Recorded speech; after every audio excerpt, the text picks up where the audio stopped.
The building stood tall in the center of the city, made of glass and steel, shining like a symbol of power.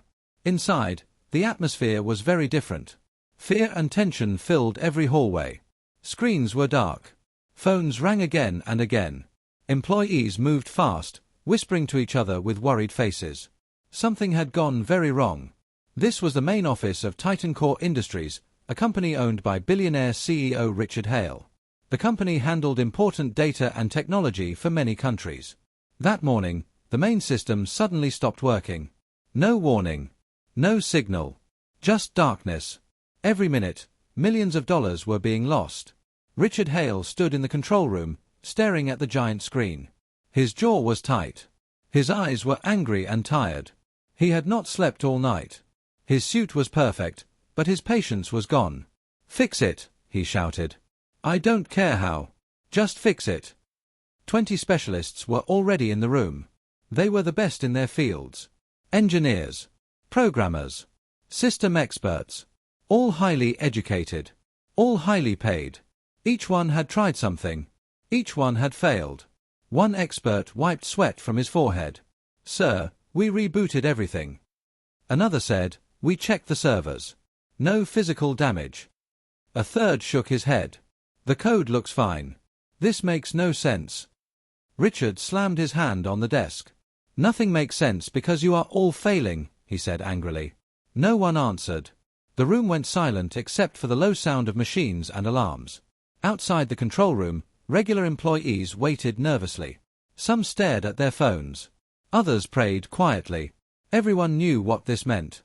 If the system did not come back online soon, the company's future would be in danger. In the corner of the large room, almost invisible, a black cleaning lady slowly pushed her mop across the floor. Her name was Grace Miller. She wore a simple blue uniform and old shoes. Her hair was tied back neatly. Her movements were calm and quiet. No one noticed her. Grace had been cleaning this building for years. She worked at night and early mornings. People walked past her every day without looking at her face. To them, she was just part of the building, like a chair or a wall. But today, Grace was watching. As she cleaned, she listened to every word. She looked at the screens. She noticed how the specialists moved, what they checked, and what they ignored.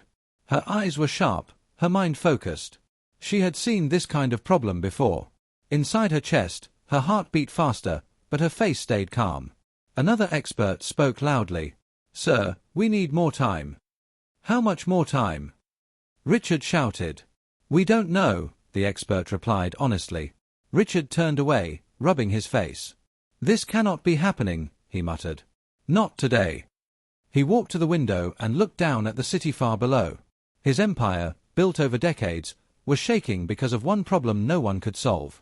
Behind him, arguments started again. "This is not a hardware issue." "Yes, it is." "No, it's software." "You don't know that."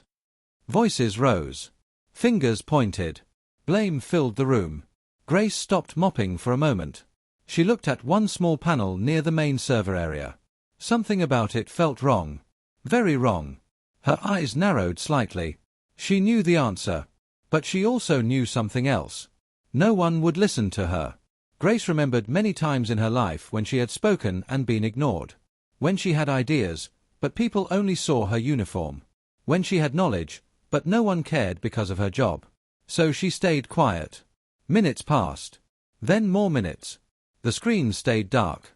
An assistant rushed in. "Sir," he said nervously, "the media is asking questions. Investors too." Richard's face turned red. "Tell them nothing," he snapped. One of the specialists finally stepped back. "Sir," he said softly, "we've tried everything." Those words hit the room like a hammer. "Everything?" Grace looked down at the floor, then back at the system. She shook her head very slightly. "No. They had not tried everything." Richard turned around slowly. His voice was low and dangerous. "So that's it?" he asked. 20 of the best minds, and no solution." No one answered. In the silence, the sound of Grace's mop touching the floor felt loud. One expert glanced at her, annoyed. "Can you clean later?" he said. "We are busy." Grace nodded quietly and moved to another corner. But inside her mind, the solution was clear. Simple. Almost too simple. She had seen this exact mistake years ago, in another building, another job, another life. A life she no longer talked about. Richard took a deep breath. "Give me one more idea," he said. "One." The specialists looked at each other. No one spoke. Grace looked up. Her mouth opened slightly, then closed. "Not yet." The room was full of powerful people, expensive suits, big degrees. And yet, the answer was standing quietly with a mop in her hands. The clock on the wall ticked loudly. Time was running out. And no one knew that the person everyone ignored was the only one who could save everything, in seconds. Grace Miller pushed her cleaning cart slowly down the long hallway after leaving the control room. Her face looked calm, but inside her mind was busy. The image of the dark screens and the small panel she had noticed stayed clear in her thoughts. She knew what was wrong. She had known it almost from the first moment she stepped into the room. Grace had learned long ago to stay silent. She had grown up in a small town, far from big buildings and powerful people. As a young girl, she was curious and sharp. She loved fixing things. When something broke at home, she was the one who tried to repair it. Her teachers noticed her talent and encouraged her. She studied hard and dreamed of working with technology one day. Life, however, did not follow her plans. When Grace was in her early 20s, her mother became very sick. Medical bills grew fast. Grace had to leave her studies to work full-time. She took whatever job she could find. One job became 2. Then 3. Cleaning offices at night was the only work that paid enough to survive. Over time, people stopped asking about her dreams. They only saw her uniform. In the company building, most employees never learned her name. Some spoke over her. Some acted like she was not there at all. Grace got used to it. Silence became her shield. But she never stopped learning. While cleaning offices, she listened to meetings through open doors. She read old manuals people threw away. She practiced skills on broken machines others no longer wanted. Knowledge became something she carried quietly inside her.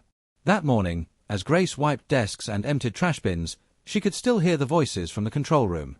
Panic. Anger. Confusion. She knew the specialists were too focused on complex answers. They were searching deep when the problem was right on the surface.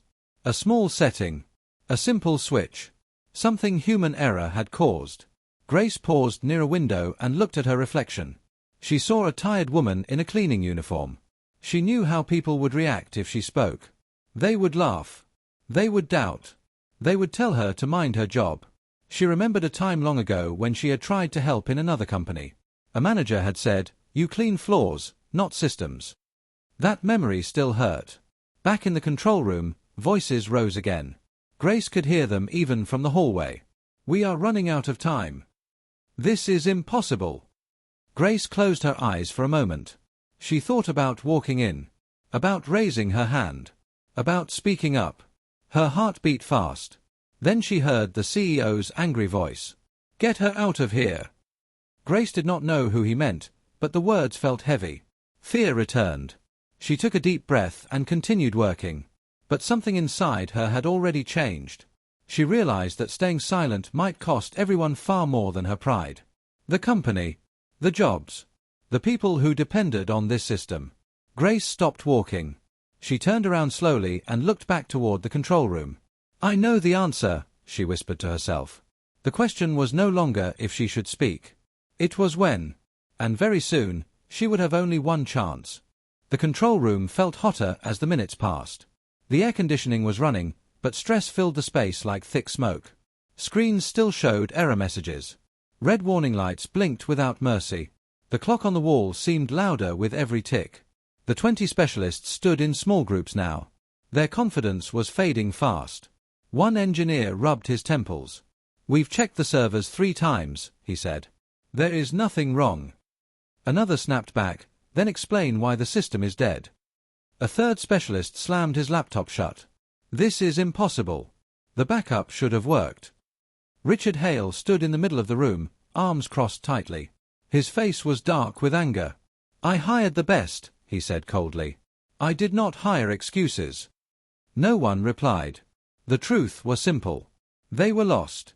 Each expert focused on his own area. Code, hardware, security, network. They spoke big words and complex ideas, but they missed the small detail that connected everything. They were looking at the storm, not the broken window. Grace quietly returned to the control room to finish cleaning. She moved carefully, staying near the walls. No one paid attention to her.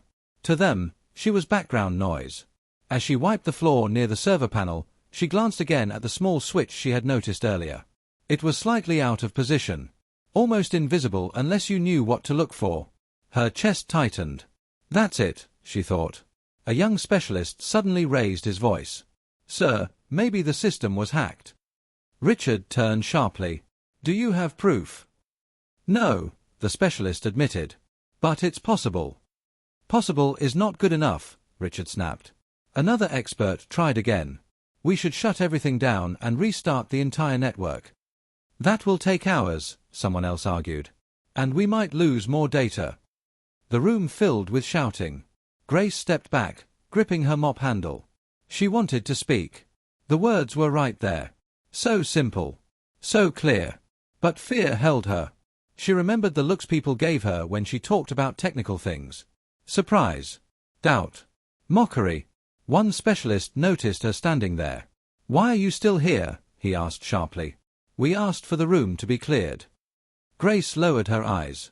I'm just cleaning, sir, she said softly. Then hurry, he replied. Richard suddenly spoke again. His voice was tired now, not angry. We are running out of options, he said. If this system stays down, we may lose everything.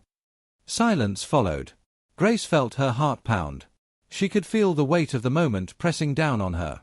She took one small step forward. Her mouth opened. Before she could speak, another specialist interrupted. Sir, there is nothing else we can do.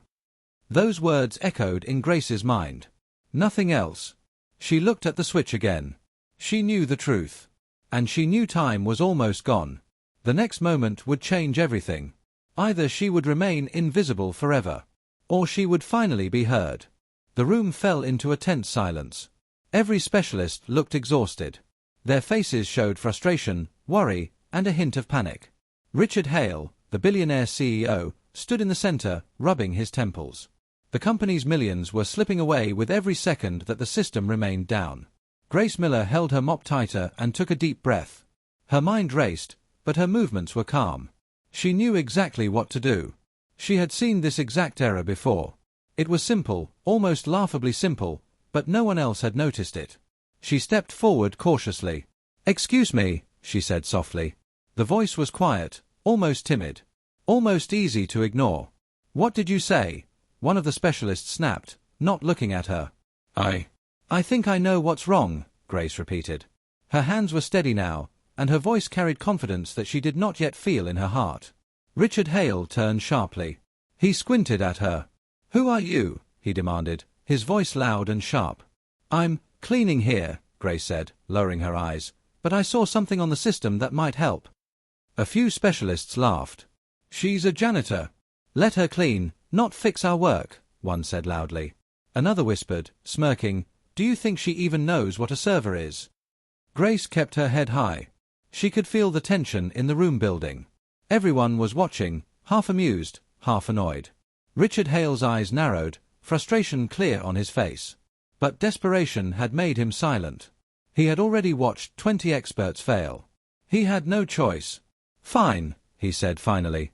1 minute. Just one. If you fail, you step aside. Grace nodded. Inside, her heart pounded. Outside, her car mask did not break. She walked toward the system slowly, her eyes scanning every panel, every wire, every small switch. She didn't need instructions. Her experience, her quiet observation over the years, guided her every step. The room was silent except for the soft hum of machines.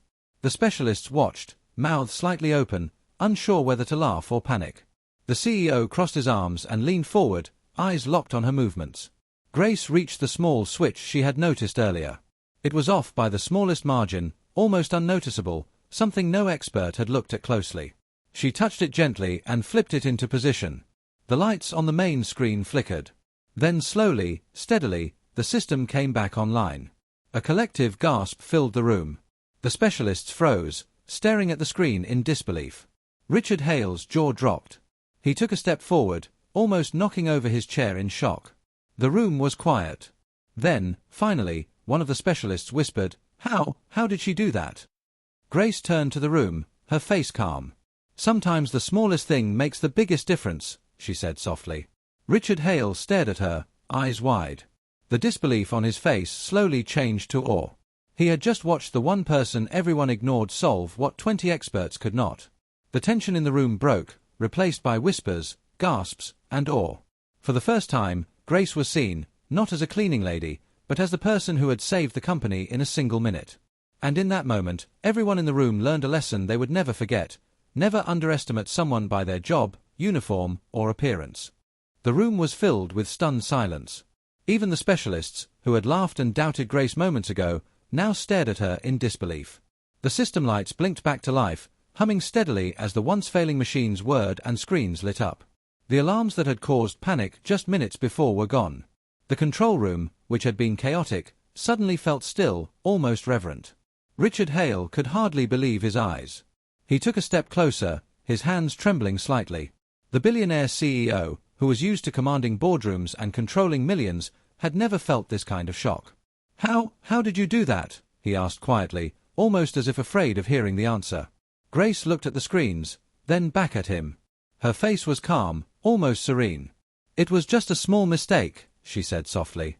"Everyone was looking too deep, too complicated. But the problem was simple. Right here," she added, pointing to the tiny switch she had fixed. The specialists exchanged embarrassed glances. Each of them realized that they had overlooked the obvious, blinded by their own knowledge and pride. 20 experts. 20 highly trained professionals. And none had noticed what a cleaning lady saw in seconds. One engineer muttered under his breath, I can't believe it." Another shook his head, mumbling apologies. Some of the younger specialists looked at Grace with newfound respect, while others avoided eye contact, ashamed of their arrogance. Richard Hale finally found his voice, though it was quieter than before. You just saved the company," he said, awe and respect mingling in his tone. "And I underestimated you." Grace nodded politely. She didn't need to explain. Her actions spoke louder than any words could. She had always known that knowledge was not measured by degrees, titles, or uniforms. It was measured by understanding, observation, and the courage to act when it mattered most. The room slowly filled with whispers, admiration replacing doubt. Employees who had walked past her countless times now looked at Grace differently. The cleaning lady they had ignored, laughed at, and dismissed had done what none of the best experts could. The CEO stepped closer, his expression serious now. "I need to know your name," he said. "Grace Miller," she replied quietly. Richard nodded slowly, as if tasting the weight of her name. "Grace, remember it well," he said. "Because you just taught all of us a lesson we'll never forget." Grace gave a small, humble smile. She did not need praise. She had already done what mattered most. She had solved the problem, saved the company, and proven that sometimes the quietest people hold the greatest power. And in that moment, the room learned a truth they would never forget. Real knowledge isn't always found in titles, degrees, or suits. It's found in observation, understanding, and action. After the system stabilized and the alarm stopped, the control room was filled with a quiet hum. The specialists were still recovering from their embarrassment, whispering apologies to one another and shaking their heads in disbelief. Richard Hale stood near the main console, his eyes fixed on Grace Miller. He had never been so shocked by someone he had underestimated. "Grace," he said, his voice softer now, full of curiosity and respect, "how did you know what to do? You never even mentioned studying this system." Grace looked down at her hands, holding her mop. She had expected skepticism, but not this moment of honest curiosity. "I learned these things a long time ago," she said quietly. "Before life made me clean offices instead of working with machines, I studied and practiced. I never stopped learning, even when no one noticed." The CEO's eyebrows raised. "You mean, you were trained in this kind of work?" Grace nodded. "Yes, sir. Life just forced me to take a different path. But I never forgot what I learned." A hush fell over the room as the specialists absorbed her words. Pride and arrogance had blinded them, and now humility and respect began to take their place. Richard Hale stepped closer, his expression serious.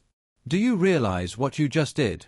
20 of our top experts failed, and you fixed it in a minute." Grace smiled slightly. "Sometimes the solution is simple," she said. It's not always the biggest tool or the most complex plan. Sometimes it's just paying attention. The CEO nodded slowly, absorbing the lesson. Then he looked at the specialists who had tried and failed. I want you all to learn something from this, he said firmly. Knowledge alone is not enough. Humility, observation, and respect for everyone, no matter their role, are what truly makes someone valuable. Some specialists lowered their heads, ashamed. Others exchanged thoughtful looks. Even the youngest engineers were silently nodding, realizing they had been blinded by arrogance. Grace felt a weight lift from her chest. She had done her job, but more importantly, she had finally been seen, not just as a cleaning lady, but as a person with knowledge, skill, and courage. The CEO turned to her again. Grace, I want you to know that from this day forward, your skills and your insight will never be ignored here. You have earned respect, not just from me, but from everyone in this room. Grace's eyes widened slightly, a mix of surprise and gratitude. She had never expected recognition, only the chance to do what was right. The room seemed different now, calmer, filled with a quiet respect that had been absent before. The lesson was clear to everyone. Never underestimate someone because of their job, their uniform, or their past. True value is measured by what they can do when it truly matters. Grace nodded silently, returning to her cleaning, but now with heads turning as she moved through the room. The cleaning lady who had been invisible to all was now the person who had saved the day, and taught the entire company a lesson they would never forget. The chaos of the control room had finally faded. Machines hummed steadily, screens glowed brightly, and the alarms that once caused panic were now silent. Employees moved quietly, still processing what had just happened. Whispers and murmurs filled the room, but now they were filled with admiration rather than doubt. Richard Hale, the billionaire CEO, stood near Grace Miller, watching her carefully. His usual commanding presence was softened, replaced by genuine respect. Grace, he said, his voice calm but serious, you've not only saved the company today, but you've also taught all of us something far more important than technology. Grace looked up at him, surprised. She had never expected praise. She had only wanted to fix the problem, to do what was right. Sir, she said softly, I just noticed what no one else did. That's all. Richard smiled faintly. Not all heroes wear suits, he said. Sometimes, the quietest people carry the greatest power. Around them, the specialists looked embarrassed, humbled by the reality of the situation. They had focused on their titles, degrees, and pride, but Grace had shown them that true skill and insight could come from unexpected places. The lesson was clear: knowledge is valuable, but wisdom, observation, and courage are priceless. Employees who had once ignored Grace now approached her with nods of respect, some even apologizing for dismissing her in the past. She smiled politely, but she didn't need their approval. What mattered was that her actions had spoken louder than words, and finally, her worth had been seen. Richard Hale placed a hand on her shoulder. Grace, he said, I want you to stay with us. I want your skills recognized, and your insights valued. You are an asset beyond measure. Grace's eyes widened. She had never imagined such an offer. For years, she had been invisible, dismissed, and overlooked. And yet, in a single moment, her courage and intelligence had changed everything. The room grew quiet as she nodded. The message was clear. It wasn't her uniform, her job, or her past that defined her. It was her ability to act when it mattered most. As Grace continued her work, now with a new sense of pride and respect, the CEO and employees alike realized something profound. Respect is the greatest reward, and true talent can come from the most unexpected places. The narrator's voice would sum it up perfectly. Never judge a person by their job. Wisdom can be found in silence. And sometimes, the smallest hands can solve the biggest problems. Grace walked away from the main console, her mop in hand, but her presence now impossible to ignore. She had saved the day, earned respect, and reminded everyone in that room of a truth they would never forget.